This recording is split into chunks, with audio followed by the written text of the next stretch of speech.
Hey guys, welcome back. It's Josh with the Financial Advisor Car Guy. So this week I'm introducing you to yet another car that has joined the fleet. Now this is kind of a silly story, so bear with me. And as I tell you this, you're probably gonna wonder like, who does this, right? It's a weird thing, but I'll divulge. So it's Thanksgiving week and my daughter has a boyfriend and he lives out of state. He's actually away at a college style camp. It's a baseball camp. It's an academy that he was selected to attend. And so part of his freshman year is spent at this academy. Well, anyway, so he's coming for Thanksgiving. So my wife and I, as nice people, we offer him one of our vehicles to drive while he's here. So that way he and my daughter have a mode of transportation. He can drive a stick, but not well. So my daughter wasn't gonna let him drive her car, which is fine. I said that would be a great car for you guys to cruise around in. And she's like, Dad, no, he knows how to drive a stick, but not all that great. So I don't really want him driving the car. So fine, he can drive my pickup. I've got other cars I can drive. And my wife chimed in and said, he can drive the Mach-E. That's an easy car to drive, no problem. Same thing, he doesn't have to worry about gas. He just drives it home and plug it in, right? No problem, he can borrow a car. Well, he just wasn't comfortable borrowing a car from us, and I respect that, right? I wouldn't just take somebody's car either, so I appreciated that. But I wanted to solve a problem. And so my wife and I kind of started kicking the idea around of, what if we just bought a car for him to use? And then once he leaves, we sell it. So we actually decided that that was an okay deal. And I started to shop for $1,000 cars. Because again, I don't care what it is, they just need to get from A to B a few times, over the course of a week, not a big deal. So I start looking and I start looking and I start looking, and everything, literally everything, $1,000, and I'd even go maybe $1,200 or $1,300 and below, starts out looking great, right? This is a great car. It has served me well for however long I've owned it. This, that, and the other. It's been detailed and all the things, but it needs a transmission or the engine shot or whatever. It's always like this great story about how wonderful this car is. And then all of a sudden it needs something major. So I had to bump up the budget a little bit and I started looking at $1,500 to $2,000, thinking in my mind, I'm gonna offer $1,000 or $1,200.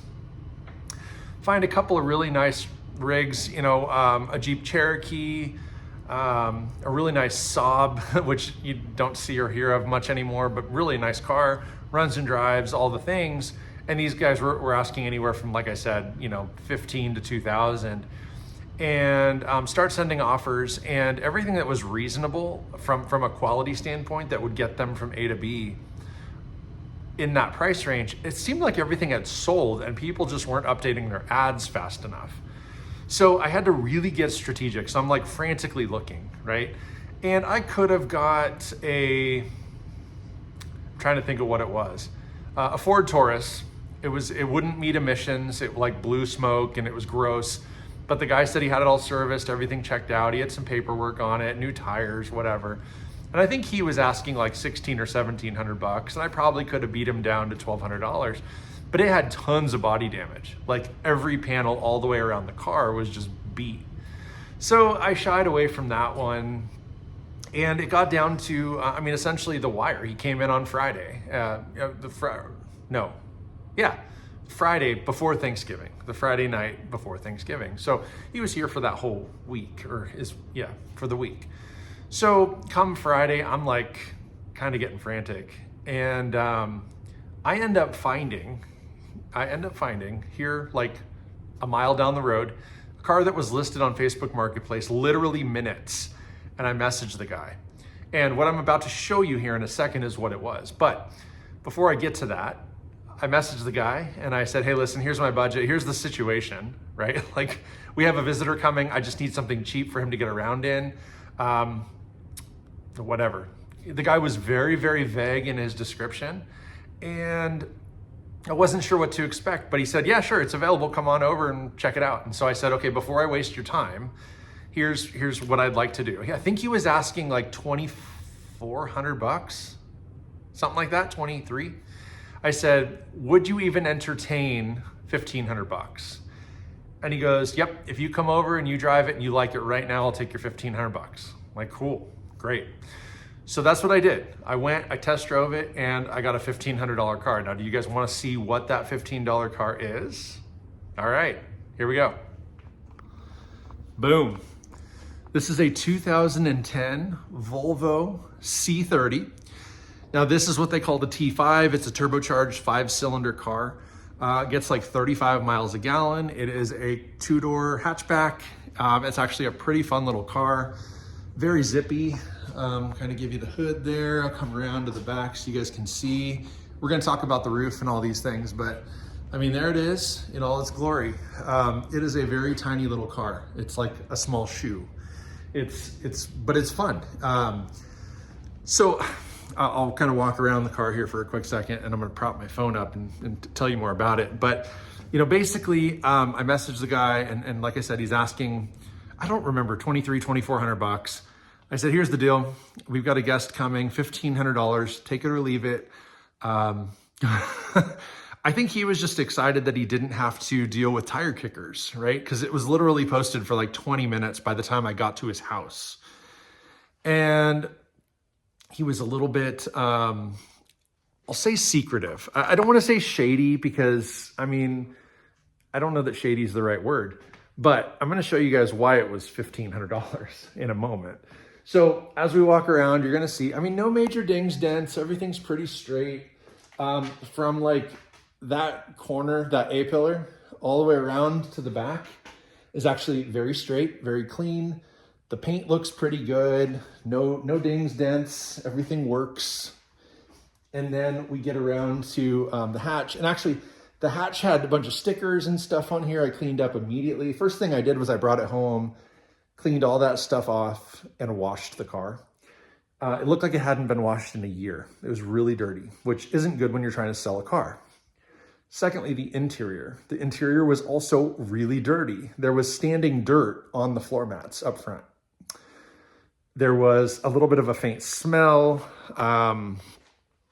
What else? I mean, it was just not clean. There was like sticky stuff all over the console. So I had to clean all that up. And I probably spent, I mean, if my time is worth anything, a couple hours just cleaning the inside of this car. And then, of course, you know, having washed it, I couldn't tell that the paint was fading and peeling on the roof because it was dirty. So if we come over here, you can see here, you know, somebody basically, I don't think it's Plasti Dip. I think it was just a really thin coat of spray paint, but the way it's chipping, I was initially thinking it was like a Plasti coat type of dip. And the wheels, I think these were just spray painted black. Also, the front grille is a little bit chipped. So you can see like rock chips and stuff in here. So, I guess while I'm showing you that, these side mirrors are also kind of chipped up. So my thought was, you know, if I wanted to make this thing a little bit cuter, I could paint the roof, mirrors, wheels, grille, just paint them fresh, gloss black, make it look real nice, and let them drive it for the week and then sell the car. So that is exactly what happened, except I did not get a chance to paint any of the stuff. So when I bought the car, the guy says, yeah, there's a little bit of an electrical problem. The headlight flashes, it blinks. And I'm like, what? He says, yeah, it's almost like a power shortage. Like it's drawing too much power and it like pulsates a little bit, but it's just one bulb. The other bulb is totally fine. So I'm like, all right, I mean, I can deal with that.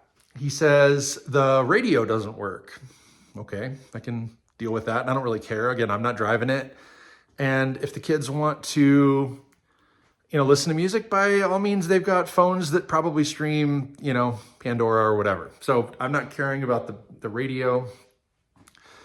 And that's about it. You know, he said there were a couple electrical things, you know, at the beginning of his ad. I just asked for clarity. And so he divulged. But basically, I'm like, you know what? I'm going to test drive it. If it runs and drives as half as good as it looks, I'll take it. There's really no reason for me not to. I'm kind of in a pinch. And $1,500 is a screaming deal. In fact, right here, I'm going to post the Kelley Blue Book for this exact car with this exact mileage. Okay. So $1,500 is a screaming deal. Now, I drive it and it drives great. there is a warning indicator on the dash, but it's not a check engine light and it's not really anything of concern. It just thinks that the passenger door is always open. Well, I didn't realize this immediately. It wasn't until I got back and I was talking to the guy about it. He goes, oh yeah, by the way, the car was actually in an accident and the previous owner repaired it himself. Great, what does that mean? So he brings me around to the passenger side. And at this point, here's the thing, right? Like I've already driven it. It drives really nice. It tracks straight. It doesn't, I mean, it maybe could use a little bit of an alignment, but it's like barely off. Like maybe a tire is just low pressure or something like that. Oh, sorry. So no big deal. Like I said, I was gonna just get it. He goes, yeah, but the previous owner repaired it and didn't do a great job. I intended to fix it, but I suck at this kind of thing. And so I never did either. Okay, what's the problem? So he goes, okay, open this door. So here we go. Opening the door, look at the jam. What the heck? That's awful. Like that's terrible. That is so bad. That's just Bondo that's like piled in there to cover a crease or a hole. Then I noticed that this is actually like a factory skin, but instead of doing it correctly, they just like riveted the thing on. Okay, they like riveted the thing and then used just a thin seam, like a body filler, I don't know, and then just loaded body filler in behind this flare, this fender flare. So, I mean, that's all a little bit jacked up. And this was where the body damage was.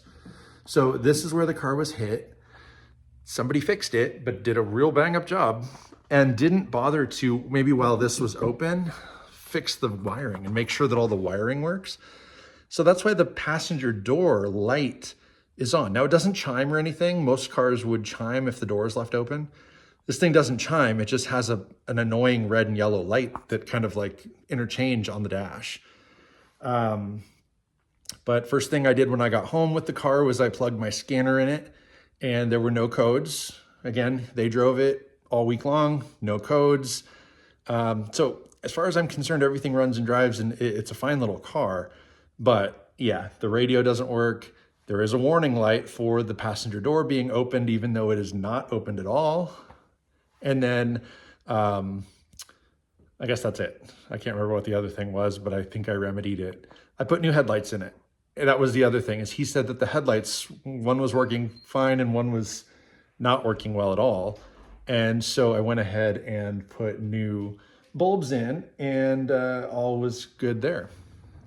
Sorry, my daughter walked out. She heard me talking and she thought I was talking to somebody, so she wanted to see what she was missing. So anyway, I was just saying about the headlights. So I replaced the headlights and there was nothing flickering. There was nothing, so in fact, when I drove the car, I didn't even turn the headlights on.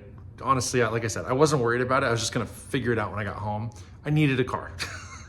So I get at home and turn the headlights on. I pop the hood, turn the headlights on, and I immediately walk over. And I actually see that one is on and it's steady. It's not flickering or flashing or doing any of those things. And the other bulb was just really dim. And actually, now that I say that, I want to say the bulb was out until I knocked on the housing and then it turned on. It was really dim. So I'm like, oh, okay, there's got to be a short somewhere in there. So I opened the housing, and these housings pop off so easily. It's incredible. It literally is like a bracket. You slide the bracket out and the whole housing is removed. There's no bolts holding it in. It's just got these like friction knobs that kind of hold it in place, and then a locking rod that basically slides down through the back. It's really a weird design, but whatever. So anyway, I pull the housing out and I see that someone at some point had put these LED bulbs in. And it's a regular halogen car. It's not HID or any of that stuff. It's just a regular halogen car. And they put these LED bulbs in. And the driver's side one was absolutely perfect. The passenger side one, which I think this is the bulb, I may have mixed them up, I don't really care. This bulb, one light was on and the other side was off. And the one that was on was really, really dim. So all I did was I ran to Walmart, bought a set of H11 bulbs, just random Sylvanias. I put them in, they both turn on, bada bing, bada boom. They work like a charm and they're bright. I got the Silver Stars, I think is what they're called. So very happy with that. Sure, they're not LED, but whatever. It's a $1,500 car, not a $10,000 or more car. So that was that. Other than that, again, the car is in pretty good shape. I'm not sure of a lot of things. I don't know the last time the oil was changed. I don't know the last time the tires were rotated. The tires have great tread on them. They're going to get a lot of miles, but I don't know when they were rotated last. And again, frankly, I'm not worried about it. Let's go back over to the body job. Okay, so inside the car. Let's get inside here for a quick second. You are going to see, well, this was cleaned. I'd vacuumed it all out and armor-alled the whole thing, polished it up real nice. I see candy wrappers from the kids. Good job. But all in all, I mean, it's pretty clean. It's leather or pleather, but leather. It does have a small back seat, but the seats, you know, the way that these are, they're pushed back far enough that like a child could barely fit back there. I wouldn't try to fit an adult of any sort back there. There is a hatch that lifts up, and there's like a privacy cover so you can't see what kind of stuff people have in the trunk. I like that. Oh, the other thing I fixed, and you guys are gonna laugh about this, but if we come around here, I think this must have happened in this side collision on the other side. But somehow it appears as if maybe the driver's side airbag may have deployed, and I don't know. But this was torn just along the seam here. So I don't think it was the airbag, because I think the airbag is like this seam here, right where the SRS airbag logo is. I'm not exactly sure, but there was maybe a tear along the seam here. So the previous guy, or previous owner at some point, had decided to get creative and use zip ties, which I actually thought was really brilliant. I'd never seen that done, and it looked okay. Now, they had white zip ties on there, which looked stupid. They stuck out really obviously. And so I swapped them out with brand new fresh black ones. I was able to get it a little tighter, and I cut them back a little further. So that's a good enough fix for me. Whatever. If I were to turn the car on right now, you know, it starts right up. It sounds completely fine. From what I can tell, stock exhaust. It does have a little bit of a blow-off valve. So it is turbocharged, and it does have a small front mount intercooler. I believe it all to be factory. I don't know about the blow-off valve though, because it does make an audible sound when it's relieving pressure. And so I've got to think somebody maybe upgraded it or modified the stock one at some point. But other than that, you know, it's just a really nice little car. It's a blast to drive. I think personally, I put about 5 miles on it. I didn't drive it much, but while I did drive it, it was pretty fun. And the kids absolutely loved it. You know, my daughter's boyfriend was like, oh, I want to buy one of these. I like it. I like it. The last thing I was going to talk to you guys about real fast is one more part that came on the car that I actually took off. So over here, I'm going to pick this up. Previous owner, or 2 previous owners ago, had installed this A-pillar gauge cluster deal. So there's three gauges. One is temperature and voltage. Oh, well, that's really close. Temperature and voltage. One is a boost gauge, and one is an air fuel gauge. So this was on the A-pillar, and to me, it was kind of in the way. When I was driving the car, I felt like it was obstructing a lot of view because, I mean, this isn't a big pillar to begin with.